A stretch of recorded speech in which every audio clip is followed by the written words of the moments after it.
Hello friends, welcome to the new episode of my channel. আমি অরিত্র। এখন এই ভিডিওর মধ্যে আমরা কথা বলবো যে টয় স্টোরি 5 নিয়ে, যেটা রিলিজ করে গেছে অ্যানিমেটেড ফিল্ম। আপনারা প্রত্যেকেই জানেন, নিশ্চয়ই দেখেন। বিশাল হিউজলি সাকসেসফুল একটা ফ্র্যাঞ্চাইজ আর কি। এবং ছোটোবেলায় টয় স্টোরি 1 যখন দেখেছিলাম, মানে রিলিজের কিছু বছর পরে, তো ওটা তো একটা মানে ল্যান্ডমার্ক ছিল আর কি, অ্যানিমেশনের ক্ষেত্রে ল্যান্ডমার্ক ছিল।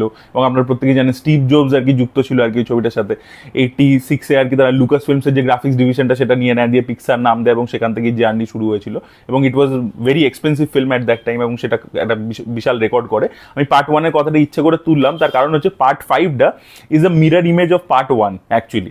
আর অ্যাকচুয়ালি যদি দেখেন এই ফ্র্যাঞ্চাইজটা, third part was the best.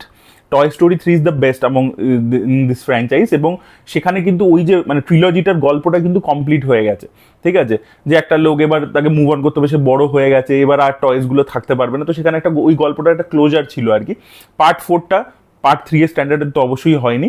Part 5-এ যেটা আমি বললাম যে ফার্স্ট পার্টেরই আর কি কাইন্ড অফ মানে কোর স্টোরিটা একটা মিরর ইমেজ। ফার্স্ট পার্টে আমরা কি দেখতে পেয়েছিলাম, যে একটা পুরোনো খেলনা, সে ইনসিকিওর হচ্ছে যে একটা মডার্ন নিউ এজ খেলনা চলে এসছে, ঠিক আছে, তো এদেরকে রিপ্লেস না করে দেয়। এবং ওই যে খেলনাটা, সে নিজেকে খেলনা মনে করে না, তার নিজের যে পারপাসটা, যে অন্য লোককে খুশি দেওয়া, সেটাও যায় না। ও নিজেকে আর কি একটা মানে সুপিরিয়র কোনো এভাবে, যার মানে একটা নিজেকে মানে কাইন্ড অফ স্পেস মানে অ্যাস্ট্রোনট টাইপেরই ভাবে আর কি।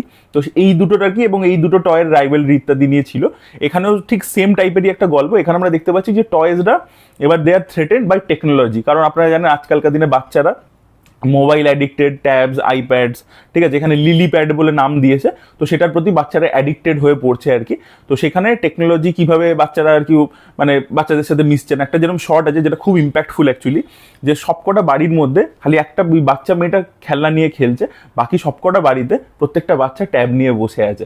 এবং তারা যখন বন্ধুরা মিট করছে, আরেকটা মানে কথা আছে যে বন্ধুদেরকে মিট করা মানে কি, আপনি সামনাসামনি মিট করছেন, কথা বলছেন, দেখা করছেন।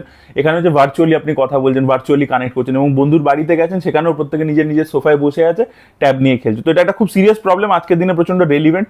তো সেই বিষয়টা নিয়ে কথা বলছে যে টেকনোলজি এসে পুরোনো জিনিসকে রিপ্লেস করে দিচ্ছে, এবং তাতে বাচ্চারা কীভাবে এফেক্টেড হচ্ছে। কিন্তু এন্ডিংটা এরকম বলেনি যে টেকনোলজিকে ডিসকার্ড করে দাও, কারণ technology has become a part of our life. তো সেখানে টেকনোলজিও থাকবে, সেটারও একটা গুরুত্ব আছে, মানে সেটাকে একটা ব্যালেন্সড ওয়েতে দেখিয়েছে আর কি সেকেন্ড হাফে গিয়ে, যে টেকনোলজিরও গুরুত্ব রয়েছে, আবার পুরোনো জিনিসের গুরুত্বও রয়েছে আর কি। আপনি নতুন জিনিস এলে পুরোনো জিনিসকে একেবারে ভুলে যাবেন সেটাও না, সেই যে মেসেজিংটা যেটা ফার্স্ট পার্টের ছিল সেটা। এবং এখানেও কিন্তু ওই যে টয় মানে আমাদের মানে সে নিজের পারপাসটা খুব মানে বুঝতে পারছে যে এক্স্যাক্টলি আমরা আমাদের উদ্দেশ্যটা কি, আমাদের জীবনের গোলটা কি। তো সেরকম আর কি আপনি ফার্স্ট পার্টের সাথে প্রচুর সিমিলারিটিস পাবেন আর কি। তো দেখুন কমেডি ভালো ওয়ার্ক করেছে এটার মধ্যে, যেরকম কমেডি থাকে, এবং তার সাথে হচ্ছে যে ইমোশনসও ওয়ার্ক করেছে। Toy story is known for emotions, তো ইমোশনসও খুব সুন্দর ওয়ার্ক করেছে। তো এখানে কোনো টয় স্টোরি 3-তে এরকম খুব ভালো একটা মানে হাইস্ট ফাইস্ট সিন টিন ছিল, এখানে সেরকম জিনিসপত্র নেই, ঠিক আছে। বাচ্চাদের জন্য ঠিক আছে, ইম্পর্টেন্ট মেসেজ, এবং ওই যেটা বললাম হিউমার ভালো ওয়ার্ক করছে, এঙ্গেজিং একটা গল্প, অ্যানিমেশন তো খুবই ভালো। তো এইসব মিলিয়ে আপনারা বাচ্চাদেরকে অবশ্যই দেখাতে পারেন।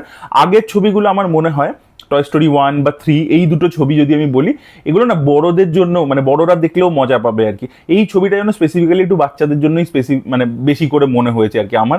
আপনাদেরও সেম এক্সপিরিয়েন্স কিনা অবশ্যই কমেন্টে জানাবে। তো বাচ্চারা যদি দেখতে চায় তাহলে অবশ্যই দেখাতে পারেন। আপনারা যদি এই ফ্র্যাঞ্চাইজটার ফ্যান হন, ছোটোবেলা থেকে দেখে আসছেন, তাহলে অবশ্যই আপনারা গিয়ে একবার চেক আউট করে দেখতে পারেন আর কি। সো এই ছিল টয় স্টোরি 5 নিয়ে আমার রিভিউ।